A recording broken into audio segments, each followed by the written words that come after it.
I had a bell, I'd ring it in the morning, I'd ring it in the evening, all over this land.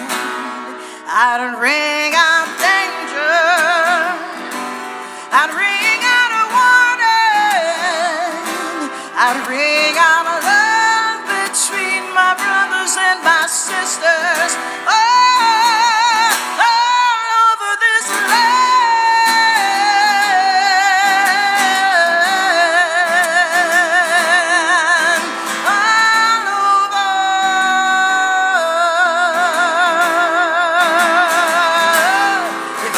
Song, sing it in the morning, I'd sing it in the evening, all over this land. I'd sing out danger, I'd sing out a warning, I'd sing out a love between my brothers and my sisters. This land,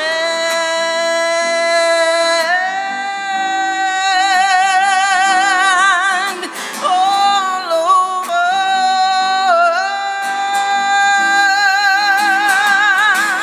Well, I've got a hammer and I've got a bell and I've got a song to sing all over this land. It's the hammer of justice. Oh, it's the bell of freedom. It's the song about a love between my brothers and my sisters. All over this land.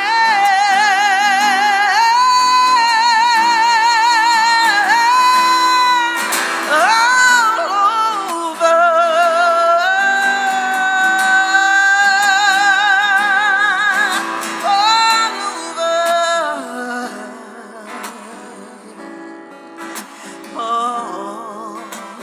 All over.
Good afternoon.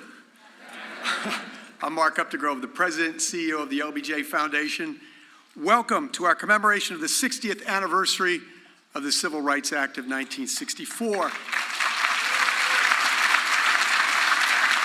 And thank you, a huge thank you to the Houston Tillotson Choir, to Ruthie Foster, and to Brian Cranston for introducing this in such a grand manner.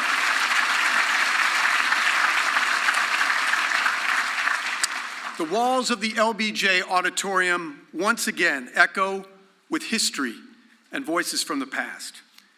8 years after speaking to Americans in advance of signing the Civil Rights Act, which made real our nation's most sacred promise of all men are created equal, Lyndon Johnson stood on this stage as a former president and delivered his last public remarks.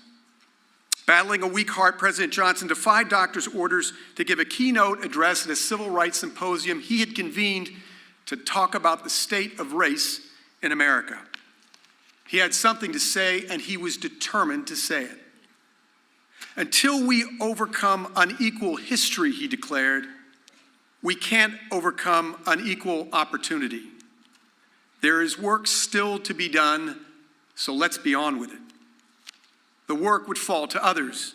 The following month, our 36th president died of a heart attack at his beloved LBJ ranch. But even now, half a century later, we hear his call. Since then, 4 other presidents, including the first African-American president, have graced this stage to recognize the advancement of civil rights and to talk about the work still to be done.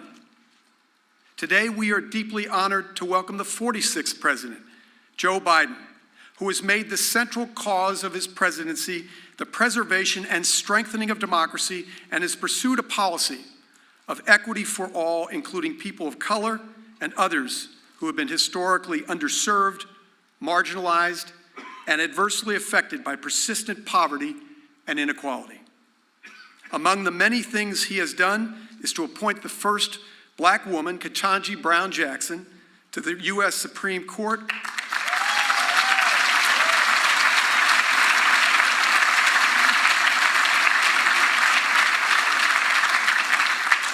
and to choose as his running mate Kamala Harris, the first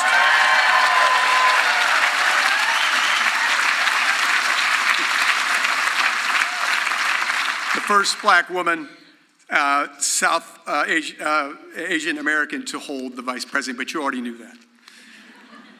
We are grateful to President Biden for his policy to bolster voting rights, which have been severely weakened since Lyndon Johnson signed the Voting Rights Act in 1965, and for all of his efforts to return our nation to the democratic norms and values that provide ballast to our great republic.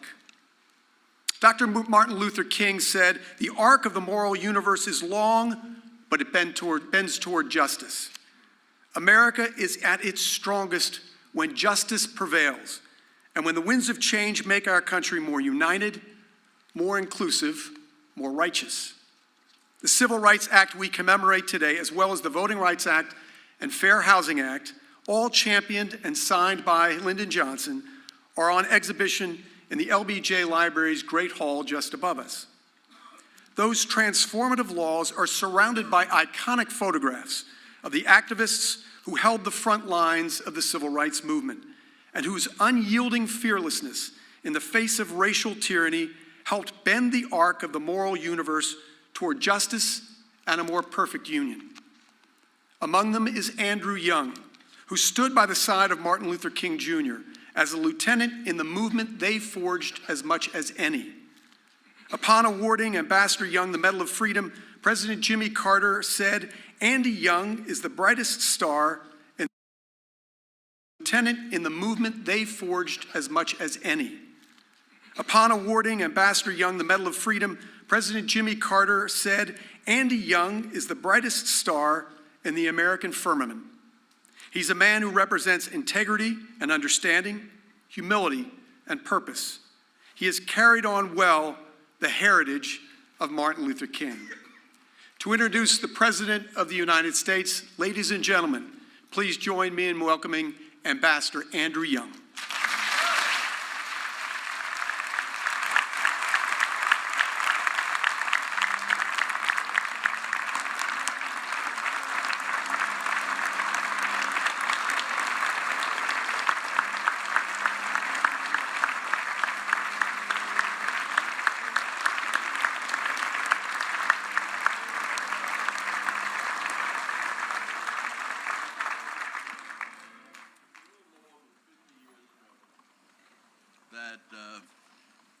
I was lined up waiting to be sworn in for Congress. And there was another little fella in the Senate who was too young to get in. They had to wait 3 or 4 days till he turned 30 to swear him in as a United States Senator.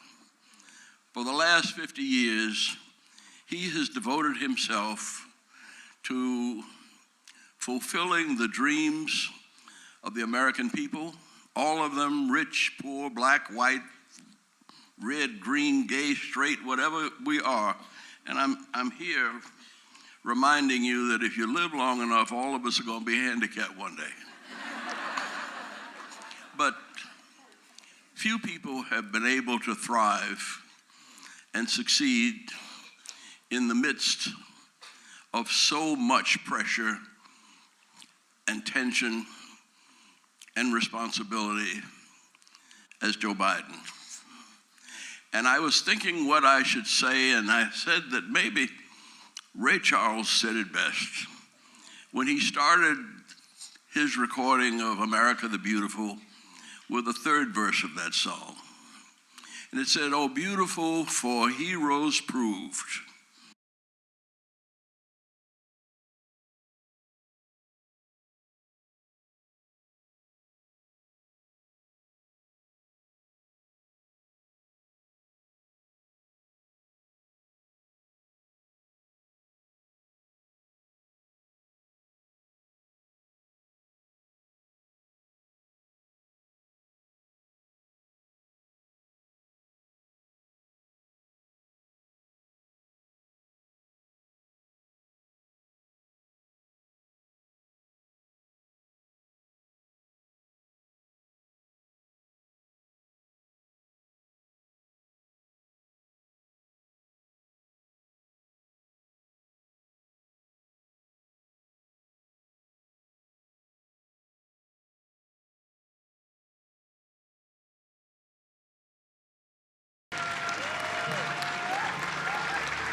Thank you. Thank you.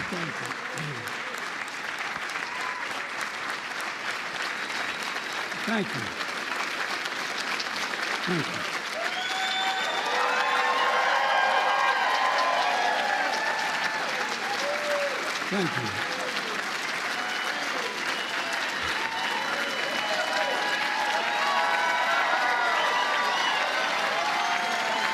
Thank you. Thank you, really. Thank you. Please.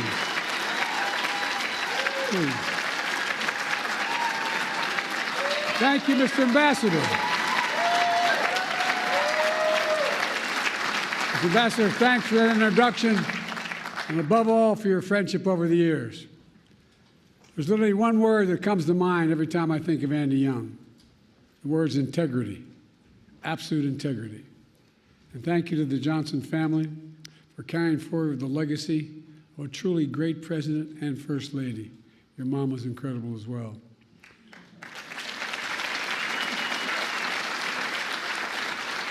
The same goes to Mark Upgrove, president of the LBJ Foundation. It's great to be back here. I thank you all and distinguished guests gathered here today. Look, I was in college at the University of Delaware in our early beginning years when I heard the news of that President Kennedy had been assassinated. I remember exactly like anybody in my generation remembers exactly where they were sitting, standing, or walking. I was on the steps of one of the university halls called Hullion Hall at the university, listening on a transistor radio with 3 other people. Seemed unbelievable. And then, later watching President Johnson help the nation find a way forward. In his first address after the tragedy, President Johnson said, and I quote, "Nothing could more eloquently honor President Kennedy's memory than the earliest passage of the Civil Rights Bill." That's what he said.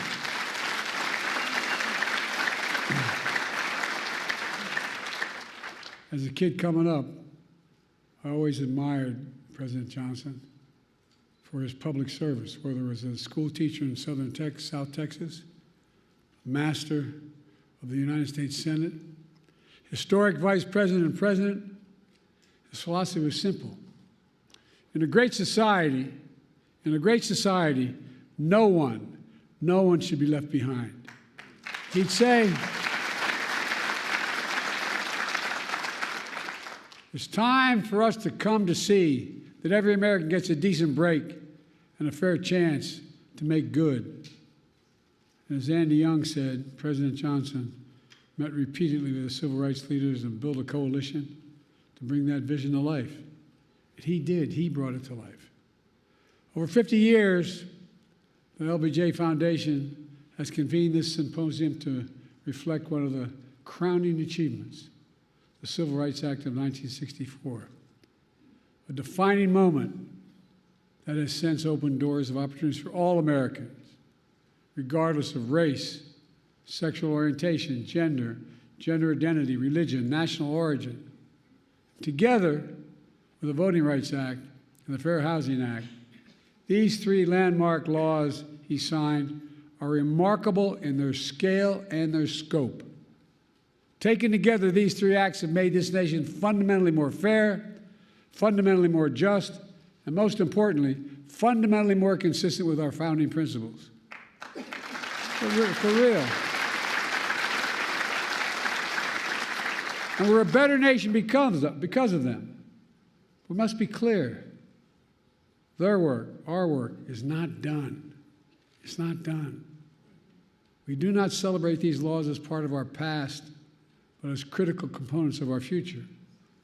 President Johnson understood what President Lincoln understood in his own time, that the courts would determine the scale and scope of our laws. Over 100 years after the Emancipation Proclamation, President Johnson vowed, in his words, to do this job that Lincoln started, by challenging the court to live up to its constitutional responsibility. He did that by nominating Thurgood Marshall as the first black justice of the Supreme Court.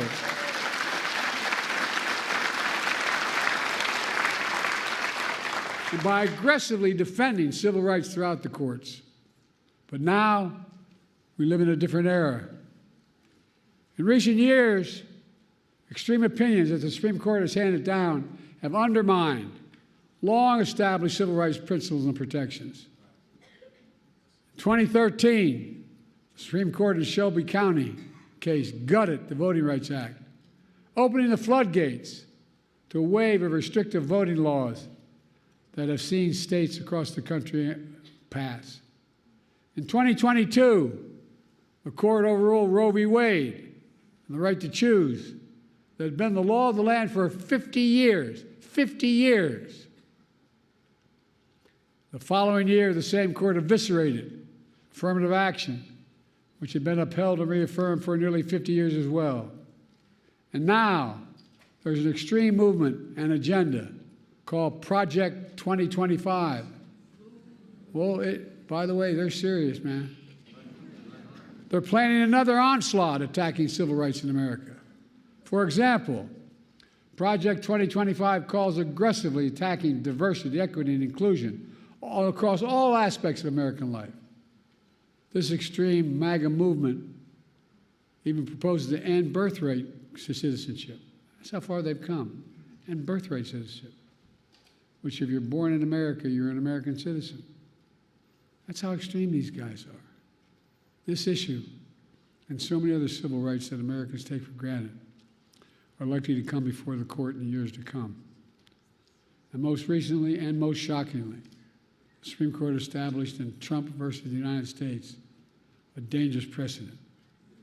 They ruled, as you know, that the President of the United States has immunity for potential crimes he may have committed while in office. Immunity.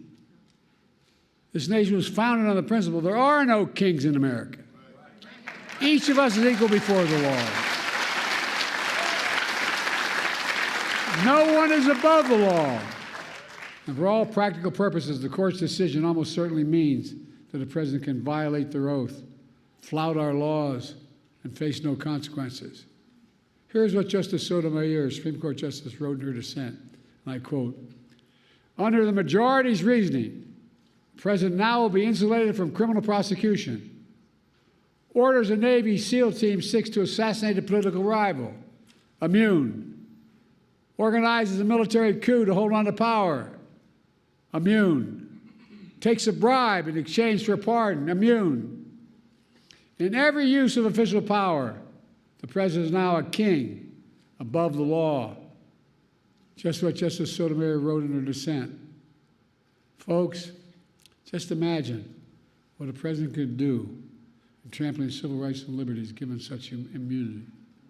The court's being used to weaponize an extreme and unchecked agenda. This decision is a total affront to the basic expectations we have for those who wield the power in this nation, that they are expected to be wholly accountable under the law. The president is no longer constrained by the law, and only limits on abuse of power will be self-imposed by the president alone. That's a fundamentally flawed view and a fundamentally flawed principle, a dangerous principle. On top of its extreme decisions, the court is mired in a crisis of ethics. These scandals involving the justices have caused public opinion to question the court's fairness and independence that are essential to faithfully carrying out its mission of equal justice under the law. For example, there are documented reports of a decades-long effort to reshape the judiciary, including the Supreme Court backed by shadow special interests that also support Project 2025. Undisclosed gift to justice is worth hundreds of thousands of dollars from wealthy benefactors who have interest before the very court they're contributing to. Conflicts of interest from those connected to January 6th insurrectionists. And a blatant attack on nominating and confirming justices of the court itself. Do you all remember when Justice Scalia died in February of 2016? And the Republicans blocked the president's nomination, President Obama's nomination, to fill that vacancy for nearly a year by making up an entirely new standard that there be no confirmations of the court during an election year. But then, when Justice Ginsburg died in 2020, Republicans rushed through the President Trump's nominee at the very same time votes were being cast in an election that Trump would lose. It's outrageous.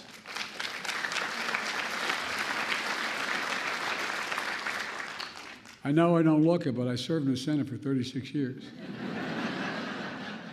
including as chairman and ranking member of the Judiciary Committee. I've been told that I've overseen more Supreme Court nominations as senator, vice president, and president than anyone in history, anyone alive today, I should say. I have great respect for our institutions and the separation of powers laid out in our Constitution. But what's happening now is not consistent with that doctrine of separation of powers. Extremism is undermining the public confidence in the court's decisions. As soon as I came to office, I convened a bipartisan presidential commission on the Supreme Court of the United States, comprised of leading constitutional scholars, both liberal and conservative, to provide recommendations on potential reforms to the court.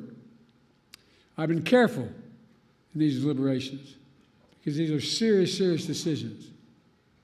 In the face of increasing threats to American democratic institutions, I use the Commission's analysis, and today I'm calling for 3 bold reforms to restore trust and accountability to the court and our democracy. As the press shouted to me as I got off Air Force One, the Republican Speaker of the House said, "Whatever he proposes is dead on arrival." Well, I think his thinking is dead on arrival.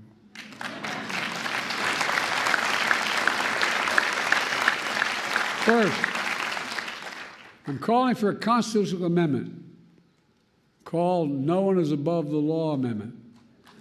It holds, and I mean this sincerely, it holds that there's no immunity for crimes former president committed while in office. I share our founders' belief that the president must answer to the law. The president is accountable in the exercise of the great power of the presidency. We're a nation of laws, not kings and dictators.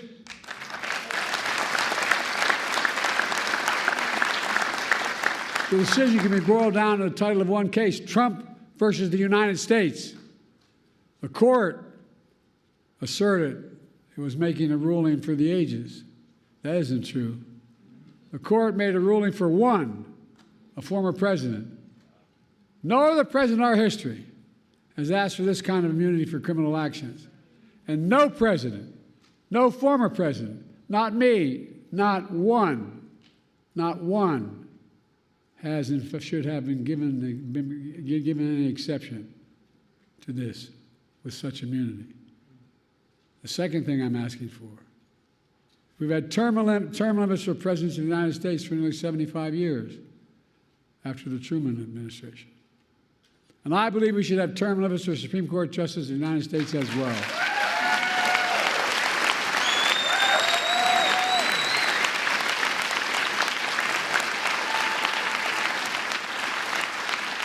In fact, the United States is the only major constitutional democracy that gives lifetime seats in their high court.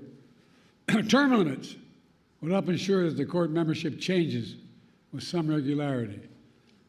That would make timing for the court's nomination more predictable and less arbitrary. Reduce the chance that any single presidency imposes undue influence in generations to come.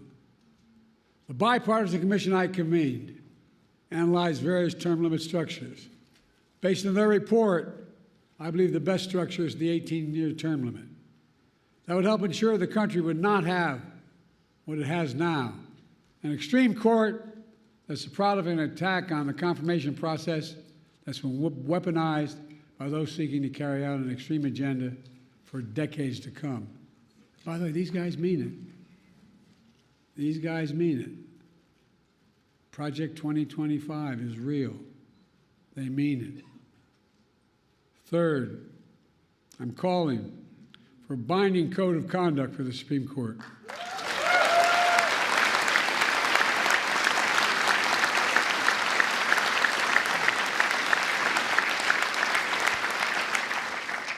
Supreme Court's current ethics code is weak and, even more frightening, voluntary. Any code of Congress must be enforceable. Under the reform I propose, justice would be required to disclose gifts, refrain from public political activity, recuse themselves in cases in which they or their spouses have a financial or other conflict of interest. Most people don't realize that Congress passed a law decades ago that says all federal judges, including Supreme Court justices, have to recuse themselves in such cases. But the current justices insist on enforcing that requirement themselves without any public oversight or compulsion. See, that's their decision. They don't have to tell us how they made it. That might work if the court was actually enforcing those requirements, but they are not. The court is not self-policing. The court is not dealing with the obvious conflicts of interest. We need a mandatory code of ethics for the Supreme Court, and we need it now.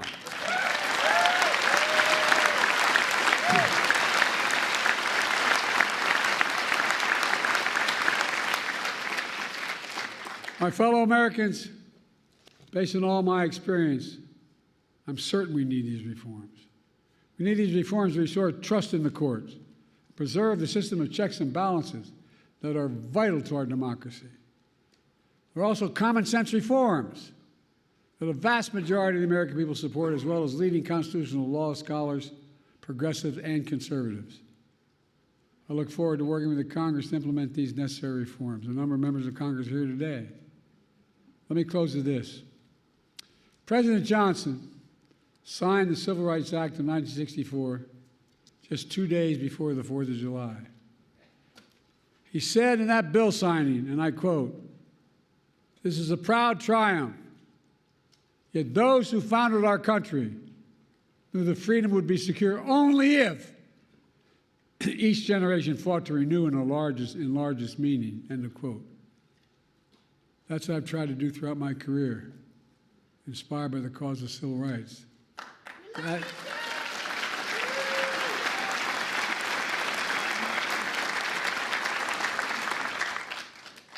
That's what got me involved initially.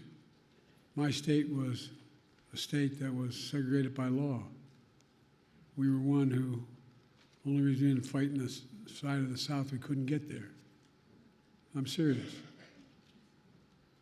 What motivated me to be a public defender, a county councilman, I'll never forget, I had a good job with a big trial firm. And in Delaware, you have to study for the bar for 6 months before you're allowed to take it. And in the meantime, I was studying for the bar. That's when Dr. King was assassinated. We're the only state in the nation, city in the nation, that had the military stationed on every corner with drawn bayonets for 10 months, insisting, because we had a very conservative Democratic governor. In those days, when the Democrats won, they could choose to be part of the Southern Governors or Northeast Governors Conference. They choose the Southern Governors Conference lots of times. But guess what? It got me engaged. I love how reading these biographies of me now that I knew I was going to run for president. I remember walking in to the public defender's office, which was part-time at the time, and asking for an application because I wanted to join the public defender's office. And he looked at me, his name is Franny Kearns, he said, "Don't you work for Pickett, Ward, Burton, Sanders?" I said, "Yeah." He said, "Why the hell would you want to do this?" Not a joke. But I said, "Let me do it." I became a public defender. Folks, here's the deal. Because I got engaged like a lot of you do, whether you run for office or not. You get engaged and you want to change things. So I kept trying to change the Democratic Party in my state, which is very conservative. And then a group of people came to me, as my senator knows, Chris Coons, came to me and said, "Look, we want you to run for state senate." I said, I can't go to Dover all the time. I'm just starting a law firm. I'm a part-time public defender. And then they came back to me and said, "Why don't you run for the county council?" I said, "I can't." They said, "You stupid SOB, it's right across the street there." I'm serious. Meets only twice a week. So my sister, my best friend, managed my campaign, and we picked a district that we couldn't possibly win. No Democrat had ever won. But my problem was I had my sister doing my campaign. And we won. Next thing I know, I was part of a group assigned as young senators, young elected officials, to try to bring the party around to get someone to run for the United States Senate. And I was put on a commission. When you're the young lawyer, you get to turn the lights on and off after every meeting. And so I remember going down to the Democratic convention off year in Dover, Delaware. And after the afternoon session, went back and I was in my room. There's a nice motel you just drive up to, get out, walk in your door there. And you know, an 8x10 bathroom, a shower, and a stall. And I had my towel around me and a shaving cream on my face, and they were bam, bam, bam at my door.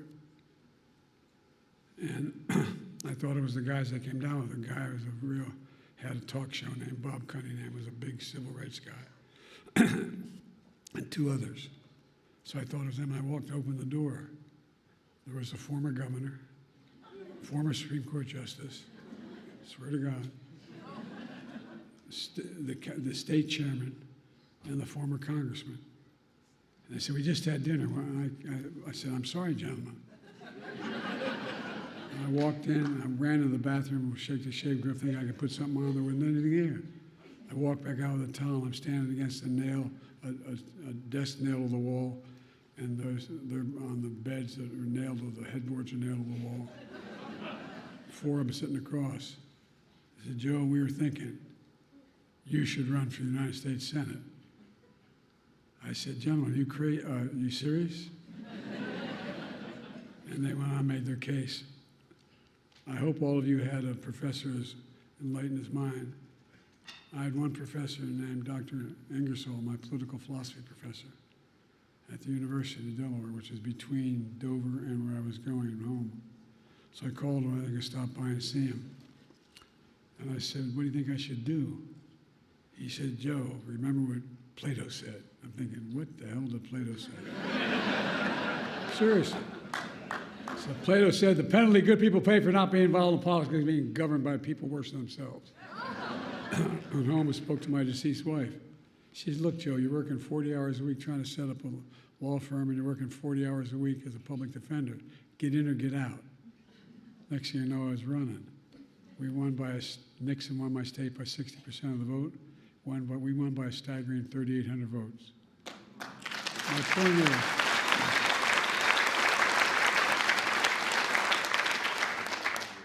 I didn't know what the hell I was doing.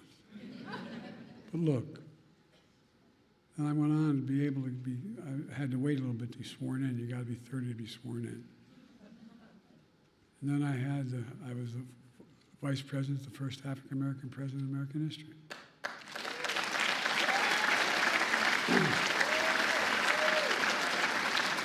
Now I'm president to our first woman vice president.